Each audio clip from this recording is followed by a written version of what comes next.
Olá, eu sou Edviges Rodrigues, professora de Direito Civil, e separei para tratar com vocês um tema super atual, que são os novos formatos de famílias.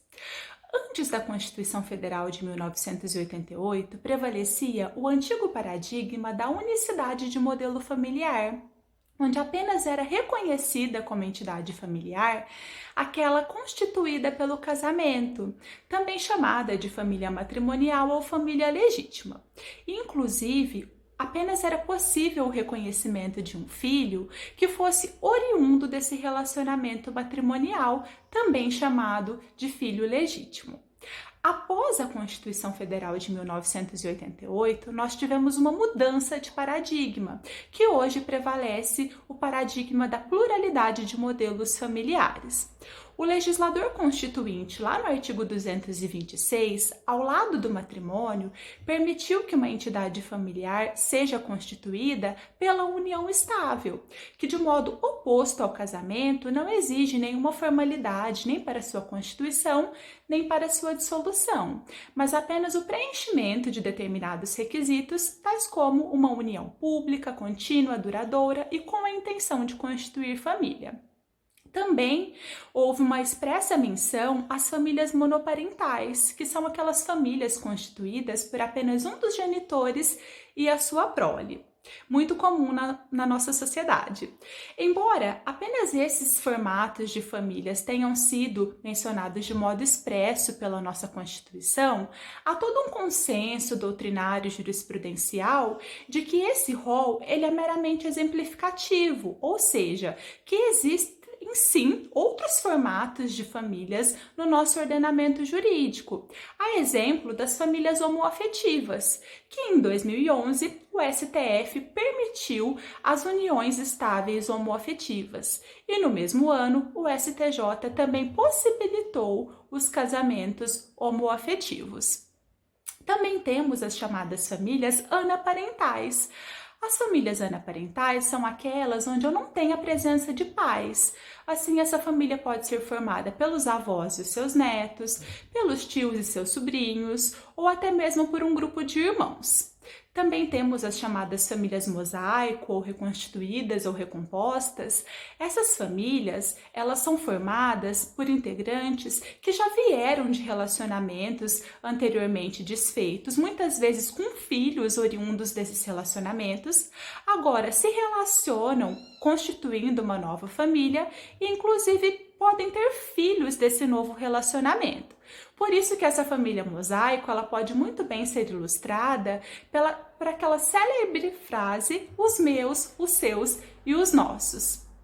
Também temos a chamada família multiparental. A família multiparental, muito comum, ser decorrente dessas famílias mosaico, é onde eu tenho a possibilidade de um vínculo parental socioafetivo concomitante a um vínculo parental biológico, sem a necessidade de extinção de um deles, ou seja, eles coexistem ao mesmo tempo, possibilitando assim essa multiparentalidade. Em 2016, o STF permitiu o reconhecimento dessa dupla parentalidade, ocasionando assim essa multiparentalidade, que inclusive hoje pode ser considerada, reconhecida a socioafetividade e a multiparentalidade, até mesmo nos cartórios, desde que preenchidos alguns requisitos que constam lá das resoluções 63 e 83 do CNJ.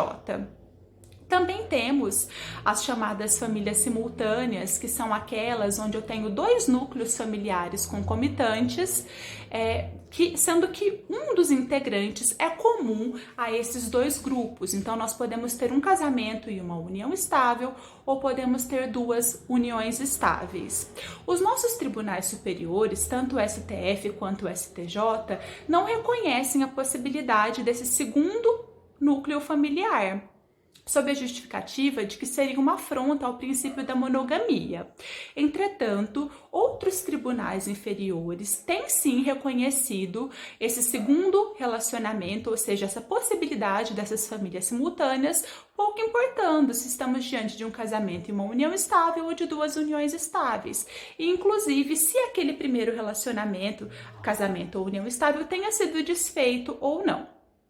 Também temos as chamadas famílias poliafetivas, que de modo oposto às famílias simultâneas, nós temos apenas um núcleo familiar com 3 ou mais integrantes, sendo que todos eles se relacionam de maneira amorosa ou afetiva.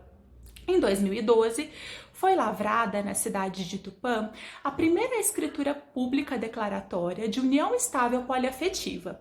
Após essa, outras escrituras foram lavradas. Entretanto, em 2018, o CNJ proibiu a lavratura de novas escrituras nesse sentido, sob a justificativa de que situações contrárias à lei não podem ser objeto de ato notarial.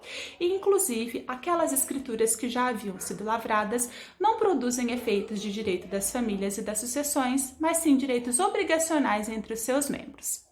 Pois bem, as considerações são essas, espero que vocês tenham gostado e um abraço!